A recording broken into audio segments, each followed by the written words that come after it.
गरीब बहू का 3 मंजिला चलता ससुराल। सुबह सुबह अमीर पड़ोसन आशा हाथों में चाय की कप लेके बालकनी में आती है और कुर्सी डालकर चाय पीने लगती है। वाह वाह, आज की चाय तो क्या बढ़िया स्वाद की बनी। ऊपर से बालकनी में बैठकर चाय की चुस्की लेने का अलग मजा जी। मगर सबके नसीब में थोड़ी है जो मेरी तरह 2 मंजिला का मकान खड़ा करवा ले। घमंडी आशा ये ताना चौखट पर बैठी पार्वती को सुनाती है, जिसका पूरा परिवार किसी तरह किराए के मकान में टाइम काट रहा था। हे भगवान जी, इस गर्मी के मौसम ने तो मिजाज खराब कर रखा है। मकान के अंदर तो इतना आग फेंक रहा है कि बैठा भी नहीं जा रहा है। किराया भरते हुए भी चैन नहीं है। पता नहीं कब भगवान हमें अपना घर मकान दिखाएगा। पार्वती के मकान की इच्छा जताते आशा को ताना मारने का मौका सा मिल गया। हाँ, बिल्ली के ख्वाब में चिच, खाली मुंह से बोलने से मकान नहीं बनता पार्वती। 1 मंजिल बनाने में भी लाखों रुपए का खर्चा लगता है। वैसे तो भगवान ने तुमको 2 बेटे दे रखे, लेकिन दोनों में से कोई भी लायक नहीं। मेरे नवीन ने अकेले अपनी कमाई से 3 मंजिल का मकान बनवाया है। अच्छी बात है आशा बहन जो तुम्हारे बेटे ने घर द्वार बनवा दिया, लेकिन तुम्हारे बेटे की तरह मेरा बेटा कोई बड़ा बिजनेसमैन नहीं। दिन भर धूप में वैन चलाता है और उतनी आमदनी में हम सबको खिला रहा है, किराया दे रहा है। बाकी भगवान ने चाहा तो बहुत जल्दी मेरे दोनों बेटे भी कहीं ना कहीं मकान कर ही लेंगे। अच्छा, मैं चलती हूँ, मेरी सफाई वाली आ रखी है, 3-3 मंजिल की सफाई करवानी है। दरअसल आशा हमेशा ही पार्वती के आगे अपने 3 मंजिल के मकान का दिखावा करती ताकि उसे नीचा दिखा सके, लेकिन पार्वती हमेशा सहजता ही दिखाया करती थी। जहां प्रदीप शहर में कमाने गया था, वहीं विनोद वैन चलाता था, जिसके अगले उसे महीने के 10 से 12 हजार की तनख्वाह मिलती थी, जो कि इतने बड़े परिवार का पेट भरवाने में खर्च हो जाता। ये तो सभी जानते हैं, कमरा जितना सस्ता हो सुविधाएं उतनी ही कम होती है। पूरा परिवार एक कमरे के अंदर गुजारा करता था, जिसकी छत चादर सी पतली थी। उसमें भी कई जगह छेद थे, जिसमें से धूप की किरण सीधे कमरे के अंदर आती। बारिश में उससे भी बुरा हाल हो जाता। वहीं परिवार में इतने जने होने के चलते कमरे में रहन सहन करने में दिक्कत परेशानी होती थी। माँ, जब देखो ये आशा आंटी अपने 3 मंजिल के मकान का शान क्यों दिखाती हैं? अरे उनके मकान से हमको थोड़ी सुख है। हम जितने में भी रह रहे हैं अपना किराया देकर रह रहे हैं, इसलिए तुम उनकी बातें मत सुना करो। जाने दे काजल बेटी, बस थोड़े दिन किसी तरह इस किराए के कमरे में टाइम काटना है। प्रदीप कमाने के लिए शहर गया है ना, बस वहाँ से कुछ पैसा कमा कर ले आएगा तो 25 गज में ही अपना 2-3 मंजिल लगा लेंगे। कथा, अभी तक खाना बना नहीं है क्या? 9 बजे से पहले पहले वैन लेकर भी जाना है, माल भरने में भी टाइम लगता है। अच्छी, बस सब्जी बनने वाली है, रोटी रह गई है, बस 2-4 मिनट रुक जाओ, रोटी बना कर देती हूँ। नहीं, रहने दो, लेट हो जाएगा, दोपहर में आकर खा लूंगा। बेटा 5-10 मिनट रोटी बनने में लगेगा, खा कर जा। दिन भर वैन चलाना है, खाएगा नहीं तो कमाएगा कैसे? एक चूल्हा है ना, इसीलिए खाना बनाने में समय ज्यादा खिंच जाता है। माँ जी, वो 2 मुंह वाला चूल्हा टूट गया है, इसीलिए थोड़ी दिक्कत हो रही है, वरना झटपट रोटी सब्जी बन जाती है। कोई नहीं बहू, आज मैं आंगन में ही 2 मुंह का चूल्हा डाल दूंगी, फिर तू वहीं पर खुले में आराम से खाना बनाना। वैसे भी दिन भर गर्मी से कमरा दमक रहा है, ऊपर से जब से घर में खाना पीना बन रहा है तो पूरा दिन घमस सी भर गई है। दादी, मम्मी, हम लोग किचन वाला कमरा देख लेते हैं ना, फिर मम्मी किचन में खाना बनाएगी तो गर्मी नहीं होगी। सपना की बात सुन पार्वती की आंखें आंसुओं से भर सी गईं। चिंता मत कर मेरी प्यारी पोती, जब हमारा खुद का घर बनेगा तो तेरे पढ़ने का कमरा भी बनवाएंगे। कुछ देर में कथा सबके लिए खाना निकालती है। काजल, जल्दी से बिस्तर समेट कर चटाई बिछा दो, सभी गरम गरम खाना खा लेंगे। जी भाभी। काजल ने जमीन पर चटाई बिछाया और बहू सभी को खाना निकाल कर देती है। माँ जी, पापा जी, गरम गरम खाना है, खा लीजिए। अरे बहू, एक तो इतनी गर्मी, ऊपर से गरम गरम खाना खाने का मन सा नहीं हो रहा, ऊपर से दिन भर कमरा भी आग फेंक रहा है। माँ जी, मकान की छत भी तो चादर के जितनी पतली हो गई है। अगर ऊपर मकानदार ने 1-2 कमरे बिठा रखे होते तो नीचे थोड़ी सी ठंडक लगती। पंखा चलाने का भी कोई फायदा नहीं, गरम गरम हवा फेंक रहा है। अब सभी जी मार कर खाना खाते हैं। यूं ही कुछ घंटे गुजर जाते हैं। वहीं विनोद दोपहर में वैन लेकर आता है और घर के आगे कम जगह होने के चलते पड़ोसन आशा के घर के बाहर खाली जगह देखकर वहीं खड़ी करके आता है। कथा, फटाफट से रोटी सब्जी निकाल कर दे दो। अजी, अभी अभी तो गर्मी में से आए हैं, थोड़ी हवा खा लीजिए, बस निकाल ही रही हूँ खाना। विनोद बेटा, वैन लेकर नहीं आया क्या? दिख नहीं रही है कहीं? माँ, वो मैंने आशा आंटी के घर के बाहर खड़ी कर दी है वैन। पड़ोसन आशा के घर के बाहर वैन लगा देखकर पार्वती संकोच करने लगती है। विनोद बेटा, जल्दी से रोटी खाकर उसके घर के आगे से वैन हटा लेना। तुझे पता है ना अपनी पड़ोसन का बर्ताव कितना खराब है। उसके घर के आगे वो हमारा वाहन लगने नहीं देती। ठीक है माँ, खाना खाकर हटा लूंगा। कथा बहू जल्दी से रोटी काट कर दे दे। कथा खाना निकाल कर दे देती है। तभी आशा जैसे दरवाजे के बाहर आती तो विनोद की वैन लगी देखकर बड़बड़ा उठी। ये देख लो, इन गरीब पड़ोसियों ने तो जैसे मेरे घर के आगे के हिस्से को गैराज समझ रखा। जब देखो अपनी खटारा वैन यहीं लगा देते। अरे ओ पार्वती, जरा भेजना अपने बेटे विनोद को। आशा बहन, विनोद अभी अभी खाने बैठा है, कुछ बात है क्या? अरे मैं कुछ बोलती नहीं हूँ, इसका मतलब ये नहीं कि जब चाहे मेरे मकान के बाहर अपना खटारा वैन खड़ा करके मेरे 3 मंजिला वाले मकान का शो खराब करो। एक बार फिर आशा को अपनी 3 मंजिल के मकान पर अकड़ते देख पार्वती भी बोल जाती है। आशा बहन, तुम जब देखो अपने 3 मंजिल वाले मकान का इतना शान क्यों दिखाती रहती हो? अगर मेरे बेटे ने थोड़ी देर के लिए अपना वैन तुम्हारे घर के आगे लगा दिया तो क्या चला गया? ये सही है, जगह जमीन मेरी और मर्जी तुम जैसे चलते फिरते गरीब लोगों की चलेगी। ऊपर से तुम्हारा वैन ट्रक जितना बड़ा है कि मेरे मकान को 1-2 मंजिल घेर लेता है। जल्दी से अपना ये चलता फिरता खटारा हटाओ। मैंने अपने मकान में सफेदी का काम लगवा रखा और सफेदी पेंट करने वाले आने वाले हैं। 4 दिन बाद मेरे बेटे की शादी है। आशा को पार्वती से झगड़ा करते देखकर अंदर से अमरीश बाहर निकल कर आता है, जो कि बड़े नरमाई से बात करता है। आशा जी क्या हो गया, जाने दीजिए ना, थोड़ी देर के लिए गाड़ी खड़ी है, हटा लेगा विनोद। इंसान जहाँ रहता है वहाँ मेल मिलाप बनाकर रहना चाहिए, पड़ोसी परिवार की तरह होता है। अजी इन लोगों की क्या औकात जो हमसे मेल खा सके। इन जैसे किराए पर रहने वालों की हमसे क्या बराबरी होगी। आशा के मुंह भरकर मजाक बनाने पर पार्वती को बड़ा दुख सा लगता है। बस आशा बहन, हम चाहे किराए पर रहते पर गरीबी में जो खाने को जुड़ता है उसी में गुजारा करते हैं। आज तक तुम्हारे 3 मंजिल के मकान में मांगने नहीं गए कुछ भी। मांगोगे भी किस मुंह से? मेरे मकान में तुम्हारी थोड़ी कुछ लगा है। और तुम्हारा गरीब परिवार से मैं तो बोलचाल भी रखना पसंद नहीं करती हूँ। पुअर क्लास लोग। चलिए अमरीश जी। बहस के चलते विनोद बीच में खाना खाना छोड़कर अपनी वैन को हटा लेता है। विनोद जिस वैन को चलाता था उसका साइज साधारण वैन की तुलना में काफी चौड़ा ऊंचा था, इतने कि उसमें चलता फिरता 3 मंजिल बन सकता था। विनोद के चौखट के आगे इतनी जगह नहीं थी कि वह वाहन खड़ा कर सके। इसी तरह 1-2 दिन गुजर जाते हैं। एक रात पूरा गरीब ससुराल रोटी खा रहा था। विनोद बेटा क्या बात है, 2-4 दिन से तू घर पर वैन भी लेकर नहीं आ रहा है, क्या बात है? कहीं तेरे मालिक ने गाड़ी तो नहीं ले ली?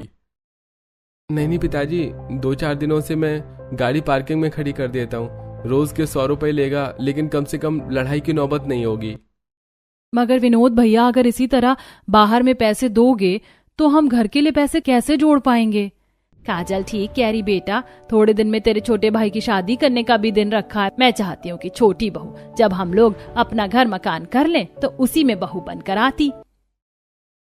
अजी माँ जी ठीक कह रही हैं, अभी शादी का घर है, पैसों की जरूरत है तो थोड़ा खर्चों के मामलों में हाथ खींच कर चलिए, ताकि थोड़े दिनों में 1 मंजिल तो लगा लेंगे। माँ मुझे समझ में नहीं आ रहा आप किस आधार पर मकान की बात कर रही हैं। मैं जितना कमाता हूँ वो तो घर के खर्चे में लग जाता है। इतनी तेज महंगाई में जमीन खरीद कर मकान बनाना पान पर चूना लगाने के जितना आसान नहीं है। महीने के 10-12 हजार में रोटी पानी का खर्चा, बच्चों की स्कूल की फीस, बाबूजी की दवाई, मकान का किराया, सब में 1 रुपया नहीं बचता। पहले से मेरे दिमाग में टेंशन हो रखी है और मत दीजिए मुझे। अब इसी तरह थोड़े दिन गुजर जाते हैं। तभी कथा एक दिन अपने बच्चों सौरभ सपना को बाजार लेकर आती है, जहाँ बाजार में एक फूड वैन लगा हुआ था, जिसे देख बच्चे मम्मी देखो पापा जैसी गाड़ी बाजार में, लगता है वहाँ पर किसी चीज का भंडारा बट रहा, चलो ना खाते हैं। ओए बुद्धू, वो फ्री में थोड़ी ना खिलाएंगे, पैसे लगेंगे पैसे। आइए आइए हमारे चलते फिरते फूड रेस्टोरेंट में चाउमीन, बर्गर, गोलगप्पे खाइए। वैन के अंदर चलते फिरते फूड को खाने के लिए लोगों की भीड़ देखकर कथा की आंखें फटी रह गईं। इस चलते फिरते फूड वाले की तो एक जगह ठेला जमा कर बेचने वालों से भी काफी ज्यादा बिक्री है, और तो और अंदर रसोई भी लगी। इन्होंने तो कमाने की खाने की सही जुगाड़ लगा रखी है। चलते फिरते हुए गाड़ी में थोड़ी देर में सब्जी खरीद कर कथा दोनों बच्चों को लेकर जैसे ही घर आती है, तभी सौरभ दादी आप कुछ अंकल बाजार में चलते फिरते गाड़ी में खूब सारा गोलगप्पा, चाउमीन, मोमोज भर का बेच रहे थे और अंदर ही रसोई भी लगा रखी थी। अरे बहू, ये दोनों बच्चे क्या कह रहे हैं? मेरे तक कुछ भी समझ नहीं आ रहा है। माँ ये दोनों चलते फिरते फूड वाली गाड़ी के बारे में बात कर रहे हैं। आजकल ज्यादातर लोग चलता फिरता फूड का बिजनेस ही कर रहे हैं। उसी के अंदर ताजा गरम खाना बनाते भी हैं, बेचते भी हैं और उसी में रहते हैं। मगर चलती फिरती गाड़ी में खाना बनाकर बेचना तक तो ठीक है, लेकिन रहन सहन गुजारा तो बड़ी मुश्किल से करते होंगे। माँ जी मैं भी यही सोच रही थी, लेकिन उन्होंने वैन के अंदर ही सब चीज करने के लिए अच्छे से जगह बिठा रखी थी। चलो फिर बहुत ही बढ़िया है। बहू वैसे भी एक जगह ठेला लगाकर कुछ खाने पीने का बेचने से ज्यादा अच्छी आमदनी फेरी लगाकर बेचने में हो जाती है। दिन भर कहीं भी चलते फिरते खाना पीना बेच लो और रात को खाली रोड देखकर आराम से रोककर सो जाओ। कम से कम हर महीने किराया देने की टेंशन भी नहीं रहती होगी। सही कहा माँ जी। अब ऐसे ही थोड़े दिन गुजरते हैं जहाँ कोई भी आशा के 3 मंजिल वाले मकान को लोग देखकर काफी तारीफ करते, वहीं पार्वती के गरीब परिवार को किराए के एक कमरे में गुजारा करते देख हंसी उड़ा जाते थे। ऐसे ही एक दिन, आंटी जी ये देखिए, ये सारे के सारे डार्क कलर आपके मकान की दीवार पर खूब खिलेंगे और सस्ता भी पड़ जाएगा। अरे ये कलर तो देखने में एकदम कच्चा लग रहा है, ये सस्ते कलर नहीं चलेंगे। वैसे भी सस्ता रोए बार बार, महंगा रोए एक बार। तो फिर ये नैरो लेग पेंट देख लीजिए, इसमें पेंट के हल्के गाढ़े दोनों कलर मिल जाएंगे आपको। अरे भाई ऐसे कैसे किसी भी रंग से पेंट करवा लूं, अपनी पसंद से कलर करवाऊंगी। आशा अपनी गरीब पड़ोसियों के शो ऑफ करते हुए फोन से अपनी होने वाली बहू श्रद्धा को वीडियो कॉल करती है। हेलो नमस्ते मम्मी जी, खुश रहो बहू खुश रहो। वो मैं मकान में पेंट लगवा रही थी, तुम्हें जो अपनी पसंद से जचे वो कलर चुनकर बता दो। मम्मी जी पीच कलर और पर्पल कलर बिल्कुल रॉयल कलर हैं, तो आप इसी से पेंट करवा लीजिए, ये कलर काफी ज्यादा खिलेगा। ठीक है श्रद्धा बहू, जैसा तुझे ठीक लगे। इतना कहकर आशा कॉल कट कर देती है और अपनी होने वाली बहू के पसंद किए हुए रंग से पूरा मकान पेंट करवाती है। वहीं पार्वती अपनी बहू और बेटी के साथ आंगन में बैठी अनाज साफ करते हुए देख रही थी। अभी कुछ ही महीने पहले तो इन्होंने 3 मंजिल का मकान बनवाया है और इतनी जल्दी दोबारा से पेंट भी लगवा रही है। बेटी इन जैसे अमीरों के लिए दिखावा बड़ी चीज है और इन्हें कोई पैसों की कमी थोड़ी है। सोचना तो हम जैसे खाने कमाने वाले गरीबों को पड़ता है। तभी मकान के अंदर से सौरभ खाने की थाली लेके रोते हुए बाहर आता है। मम्मी देखो ना, मैं खाना खा रहा था और छत पर से आज फिर से कितनी सारी मिट्टी मेरे खाने में पड़ गई। अब मैं क्या खाऊंगा? जब देखो इस मकान की छत दीवार से मिट्टी उखड़ उखड़ कर निकलती रहती है, कभी खाने में तो कभी बिस्तर पर चढ़ जाती है। मकान की हालत भी तो कच्ची हो रखी है, क्या कर सकते। कथा बहू जा दूसरा खाना काट कर दे दे। दोबारा से खाना देने की बात सुनकर कथा के चेहरे पर लाचारी झलक जाती है। माँ जी खाना तो खत्म हो चुका है, अब कुछ भी नहीं बचा। बहू एक बार भगोने में देख ले, थोड़ा बहुत दाल भात लगाओ तो कांच पोंछ कर दे दे, 2-4 कौर तो खाने को मिल जाए बच्चे को। माँ जी बर्तन में एक अन्नी का दाना भी नहीं बचा, आज बनाने के लिए थोड़ा ही राशन था इसलिए। सौरभ ने एकटक उसी मिट्टी वाले खाने को देखा और घर के दुख गरीबी भरे हालात को समझते हुए कहा, कोई बात नहीं माँ दादी, इसमें थोड़ी सी मिट्टी पड़ी है, मैं ऐसे ही निकाल कर खा लूंगा। वैसे भी आप कहती हो ना खाना बर्बाद नहीं करना चाहिए, पापा कितनी मेहनत से कमा के लाते हैं। नम आंखों से सौरभ मिट्टी वाले चावल के निवाले भी चाव लेकर खाते हुए दोनों को दिखाता है और दोनों का कलेजा मचल सा गया। भगवान इतना कष्ट किसी गरीब को काटने को ना मिले कि एक बच्चे को कुछ निवाले अच्छे खाने के भी नसीब ना हो। हम गरीबों के भाग्य में केवल नमक रोटी खाकर पेट भरना और किराए के घर पर भटकना ही लिखा है। माँ जी चुप हो जाइए, रोइए मत, एक दिन सब ठीक हो जाएगा। देखते देखते रात हो जाती है और विनोद बिना राशन खरीदे खाली हाथ घर आता है, जहाँ सभी आंखों में आंस लगाए भूखे बैठे थे। मम्मी मम्मी देखो पापा आ गए, जल्दी से मल्ली खाना बना दो। चल सौरभ तब तक हम पापा की वैन में घर घर खेलते हैं। हाँ चलो सपना दीदी चलते हैं। वैसे भी घर में तो कितनी ज्यादा गर्मी लगती है, पापा के चलते फिरते गाड़ी में एकदम बर्फ जितना ठंडा ठंडा कूल कूल लगता है। सौरभ सपना दोनों वैन के अंदर जाकर घर घर खेलने लगते हैं। वहीं कथा विनोद से, हाँ जी क्या बात है, बड़ी टेंशन में दिख रहे और आज आप राशन पानी भी नहीं लाए, घर में एक मुट्ठी दाल चावल आटा कुछ भी नहीं है, खाना कैसे बनेगा? कथा सेठ ने आज पैसे नहीं दिए, बोला है दिवाली पर इकट्ठे पैसे और इनाम देगा। सोचा था पैसे देगा तो एक चावल का कट्टा और दाल खरीद कर डलवा लेता, महीने भर का गुजारा हो जाता। किराया भी आ गया है, कैसे कैसे सब होगा। अरे बेटा, जब दिवाली पर देने को कहा है तो कुछ बढ़ा कर देगा, और इस बार अपनी तनख्वाह बढ़ाने की बात भी करना। पिताजी, सेठ ने खुद ही बोल रखा है कि इस बार से मेरी तनख्वाह बढ़ जाएगी, लेकिन अभी एक अठन्नी भी नहीं है। घर का खर्चा तो रुक नहीं सकता है, वो कैसे होगा? विनोद, चिंता मत कर, तेरे भाई प्रदीप को फोन करके थोड़े पैसे मंगवा लेती हूँ। काजल, जाओ और मिला बहन से थोड़ी देर को उनका फोन मांग कर लिया, प्रदीप को फोन मिलाना है। जी माँ। काजल फोन मांगने के लिए पड़ोसन उर्मिला के यहाँ आती है, जहाँ सभी गाड़ी के अंदर खाने पीने की चीज रख रहे थे। निकिता, खाने पीने की चीज के साथ गाड़ी में चटाई, बिस्तर, ब्लैंकेट भी जचा लेना ठीक से, बैठने सोने के लिए। अरे, मैंने तो कैंपिंग गैस स्टोव भी ले लिया है पहाड़ों में मैगी बनाकर खाने के लिए। दोनों बातें कर ही रही होती हैं, तभी काजल आ जाती है और गाड़ी के अंदर रहन सहन की सुख सुविधा देखती है, क्योंकि पड़ोसन उर्मिला आशा से भी अमीर थी, जिसने 2 मंजिल का काफी हाईफाई घर बनवा रखा था, जिसमें balcony, open terrace, garden area, हर चीज की सुख सहूलियत थी। इसके अलावा उनके घर के आगे एक्सपेंसिव कारवां गाड़ी खड़ी थी, जिससे पूरा अमीर परिवार हर कुछ दिनों पर चलते फिरते घर जैसे दिखने वाली गाड़ी में ट्रिप के लिए जाया करता था। उर्मिला आंटी जी, आप लोग कहीं जा रहे हैं क्या? वो एक कॉल करना था भैया को शहर में।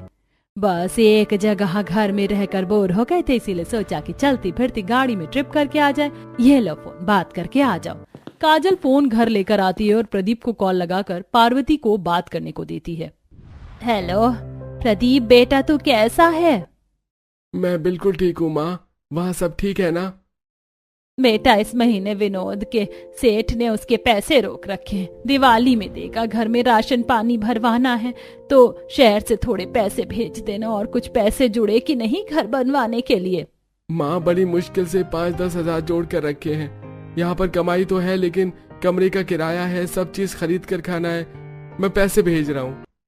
प्रदीप जोड़ कर रखे पैसे परिवार वालों को भेज देता है। इसी तरह कुछ महीने गुजरते हैं और सादगी के साथ पार्वती अपने छोटे बेटे की शादी शीतल से करवाकर बहू बनाकर ले आती है। तो वहीं पड़ोसन आशा अपने 3 मंजिल के मकान में अमीर बहू उतारती है। आओ शुद्ध बहू, तुम्हारा स्वागत है। अमीरी हो तो आशा बहन के जैसी, इतने ठाट बाट से बेटे की शादी करी है और इकलौता बेटा बहू के लिए 3 मंजिल का मकान कर दिया। सही कहा मनोरमा बहन, इतनी दूरी में आशा बहन के 3 मंजिल के जैसा किसी का घर शानदार नहीं है। और वहीं इनके गरीब पड़ोसियों को देखो, सारे एक ही कमरे में रहते हैं और उसमें अब एक बहू भी बढ़ गई। दोनों पड़ोसनों को मुआ मुआ अपने 3 मंजिल वाले घर की तारीफ करते देखकर आशा दिखावा करते हुए तानेबाजी करती है। बहन, हम इज्जतदार लोग हैं, ऐसे लीचड़ लोग नहीं है जो एक ही कमरे में भरे रहे। पता नहीं कुछ लोग तो कैसे हौच पूंछ में रहते हैं। सही कहा मम्मी जी, प्रिवेसी नाम की भी कोई चीज होती है, पर ये गरीब मिडिल क्लास लोग नहीं समझते। वो श्रद्धा की टोनबाजी सुनकर चौखट पर खड़ी शीतल जवाब देती है। दीदी, कुछ लोग अमीर होते हैं और उनके पास रहने के लिए बड़ा घर होता है, लेकिन जितना गरीब परिवार जुड़कर रहता है, अमीर एक ही घर में रहकर भी अलग अलग रहते हैं। शीतल का जवाब सुनकर दोनों सास बहू का मुंह सा रह गया। हाँ, तो था जना बाजेगा ना, इस गरीब जाति को तो मैं मजा चखाती हूँ। अब आशा सीधे मकानदार को फोन करके भड़काती है, जिसके कुछ देर बाद मकानदार आकर पूरे घर को खाली करने के लिए कहता है। अरे तुम लोग तो बड़ी बेशर्मी मचा रखी है। मेरे कमरे को चलता फिरता धर्मशाला बना के रखा है। अरे जितने मर्जी उतने बंदे रहते हो। अरे मैंने तुम्हारे 6 परिवार को रहने के लिए मकान दिया था और अब तुम 10 जने रहते हो। मेरा मकान खाली कर दो, मैं किसी छोटे परिवार वाले किराएदार को चढ़ाऊंगा कमरा। मकानदार जी, आप इस तरह से बदतमीजी से कैसे बात कर रहे हैं? आज तक हमने आपका किराया कभी नहीं रोका, टाइम पर देते हैं। अरे तेरी हिम्मत कैसे हुई मुझसे ऐसे बात करने की? निकलो अब बाहर अभी के अभी। खड़ूस मकान मालिक गुस्से में तिल मिलाकर पूरे परिवार को घर से बाहर करके ताला मारकर चला जाता है, जिस पर आशा टॉन्ट मारती है। अब तो किराए की छत भी गई। आशा, तुम्हें जितना अपने 3 मंजिल के घर पर शान है ना, एक दिन जरूर टूट जाएगा। विनोद अपने पूरे परिवार को वैन में बिठाकर वहां से चला जाता है। तभी बच्चे, मम्मी, दादी, बुआ, क्या आपसे हम इसी वैन में रहेंगे? यही हमारा घर है। हाँ बेटा, जब तक घर नहीं मिलता हम इसी में रहेंगे। तब तो हम अपने चलते फिरते घर में खूब मजे से रहेंगे। इसकी तो छत भी मजबूत है, मिट्टी भी नहीं गिरेगी। थोड़ी दूर आकर विनोद खाली रोड देखकर वैन रोक देता है। उस दिन पूरा परिवार भूखे रहकर काटता है। अगले दिन विनोद सेठ के पास आता है, जो कि कंटेनर की फैक्ट्री थी। सेठ, मुझे थोड़े से पैसे दे दो, मैं दिवाली तक नहीं रुक सकता। इस समय बड़ी मजबूरी है, मेरा पूरा परिवार भूखा है, कमरा भी छूट गया। देख भाई विनोद, अभी तो फैक्ट्री खुद ही घाटे में चल रही है, इसलिए मैंने तो कितने मजदूर भी हटा दिए। तू मेरी वैन रख ले, चाहे तो क्योंकि मैंने ये फैक्ट्री बेच दी है। ये कंटेनर पड़े हैं, कुछ चाहे तो ले जा, जरूरत लगे तो। अब दोनों भाई सारे कंटेनर फैक्ट्री से उठा उठाकर अपने साथ लाते हैं, जिसे देख शीतल, कि आप लोग इतने सारे कंटेनर किस लिए लेकर आ रहे हैं? शीतल, सेठ ने फैक्ट्री बेच दी है, इसलिए भैया के काम के पैसे भी नहीं मिलेंगे। बदले में सेठ ने ये वैन दे दी है और ये कंटेनर कबाड़ पड़े थे, इसे बेचकर खाने पीने का जुगाड़ लगा लेंगे। तभी इतने सारे कंटेनर देखकर शीतल को जुगाड़ आता है और वह कंटेनर बेचने से मना कर देती है। अजी, इस कंटेनर को मत बेचिए, ये बड़े काम की चीज है। ये हमारे चलते फिरते 3 मंजिल के ससुराल बनाने में मजबूत दीवार का काम करेगा। क्या सच्ची मुच्ची हमारा भी चलता फिरता 3 मंजिल का मकान बनेगा? तब तो हम भी खूब मजे से रहेंगे और हमारे लिए भी पर्सनल कमरे बनेंगे। हाँ सौरभ बेटा, हमारे 3 मंजिल वाले मकान में सबके रहने के लिए कई सारा कमरे होंगे और छत भी होगा।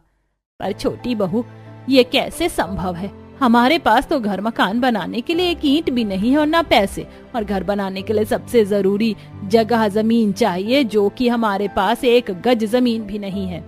माँ जी, चलता फिरता घर बनाने के लिए जगह जमीन की जरूरत नहीं। अगर हम किसी रोड पर भी झुग्गी लगा कर रहेंगे तो पुलिस वाले तोड़ देंगे, इसलिए हम इस वैन पर 3 मंजिल की बसावट करेंगे। लेकिन शीतल, सिर्फ कंटेनर से 3 मंजिल का घर कैसे बनेगा? और भी काफी चीजें चाहिए होंगी। अजी, फिलहाल 4 दीवारी और छत तो कंटेनर की बन जाएगी, फिर बाकी इसमें बसावट करने के लिए सामान भी जोड़ लेंगे। अब दोनों भाई वैन के ऊपर वाले हिस्से पर चढ़ते हैं, जो कि लोहे जितना मजबूत और बिल्कुल ठोस था।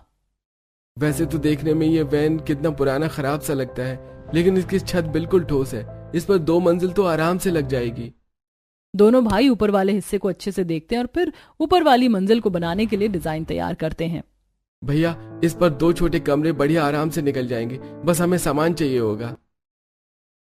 फिलहाल तो इससे सबसे पहले पिलर लगाना है, तो फिलहाल घर बनाने में लगने वाली मोटी कील, चारकोल और बजरी लगेगा। इतनी चीज खरीदने में काफी पैसा लगेगा, क्योंकि ये सारा सामान बहुत महंगा आता है। भैया, ये सारा सामान तो कबाड़ी की दुकान में भी मिल जाएगा, वहीं चलकर देखते हैं। दोनों भाई जरूरत का सामान खरीदने के लिए कबाड़ की दुकान पर आते हैं, जहां वो उन्हें कबाड़ में कुछ उखड़ी हुई खिड़की और ठोस पैनल भी मिलता है, जो कि देखने में बिल्कुल किसी लकड़ी के जैसा ही था। अरे भाई साहब, ये क्या चीज है? अरे भाई साहब, ये पैनल है। आजकल घर बनाने सजाने में सबसे ज्यादा इसका इस्तेमाल होता है। ये तो एक कुछ कटे टुकड़े बच जाते हैं तो बेच जाते हैं। बहुत ही हार्ड, ठोस, मजबूत है, डेकोरेशन के काम में आता है, और इस पैनल के घर बने हुए देखने में 1 पीस लगता है भाई। अगर हमें खरीदना हो तो कैसे रुपए किलो लगेगा? अरे चाहो तो 5-10 रुपए किलो ले जाओ, मेरे पास तो बहुत आते हैं। कबाड़ी वाला सस्ते में सारे पैनल के टुकड़े बेच देता है। दोनों बहुत सारी कील दीवार बनाने के लिए, अंदर लगाने के लिए क्लैनिंग जैसी चीज खरीद कर लाते हैं और मंजिल बनाना शुरू करते हैं, जिसमें वो एक एक चीज बहुत ही सावधानी से मजबूती से बनाते। वहीं बहुएं खिड़की दरवाजे का फर्श वगैरह लगाने के लिए जंगल से मजबूत लकड़ियां और बहुत सारी घास लेकर आती हैं। ये घास देखने में कितनी अच्छी है, इससे हम अपने चलते फिरते घर में आर्टिफिशियल फर्श लगा लेंगे। बाद में जब हमारे पास पैसे जुड़ेंगे तो हम अच्छा पक्का फर्श लगा लेंगे। देखते देखते रात हो जाती है। सभी मेहनत करके वैन के अंदर ही सो जाते हैं और अगले दिन फिर से मेहनत लगाते हैं। सभी की मेहनत और लगन चाह से उनके 3 मंजिल का चलता फिरता घर तैयार हो जाता है, जिसमें सारी सहूलियत लगी हुई थी। पहले मंजिल पर कमरा, रसोई और बाथरूम था। दूसरी मंजिल पर बढ़िया शानदार कमरे और खुली बैल्कनी एरिया, और तीसरी मंजिल पर कमरा और खुला छत, जो कि देखने में शानदार थे। इसके अलावा तीनों मंजिल की छतों में सोलर पैनल से चलने वाली लाइट भी थी, जो कि धूप से चार्ज होकर चलने वाली थी। वहीं दोनों भाइयों ने अपने चलते फिरते 3 मंजिल के घर में इलेक्ट्रिक फिटिंग भी लगा रखी थी, जिससे बिजली की भी सुविधा थी। पूरा का पूरा परिवार अपने 3 मंजिल के चलते फिरते मकान को देखकर काफी ज्यादा खुश थे। सबकी आंख में खुशी के आंसू थे। जितनी गरीबी में हम जी रहे थे, मैंने तो कभी सपने में भी नहीं सोचा था कि भगवान हमें अपना घर द्वार मकान देंगे। लेकिन आज हमारे पास 3 मंजिल का चलता फिरता हाई फाई मकान है। माँ जी, भगवान दुख देखकर हमें परखता है और हमारा पेट भी भरता है और अपने ठीक समय पर हमें दुगना आशीष भी देता है। सही है, अब हर महीने किराया देने की टेंशन नहीं रहेगी। भारी टेंशन से छुटकारा मिल गया। आज तो हमारा 3 मंजिल का नया नया घर बना है। माँ, आज खाने को कुछ अच्छा बनाना। प्रदीप गाड़ी चलाता है। दोनों बहुएं चलते फिरते रसोई में सबके लिए अच्छा खाना बनाकर खिलाती हैं।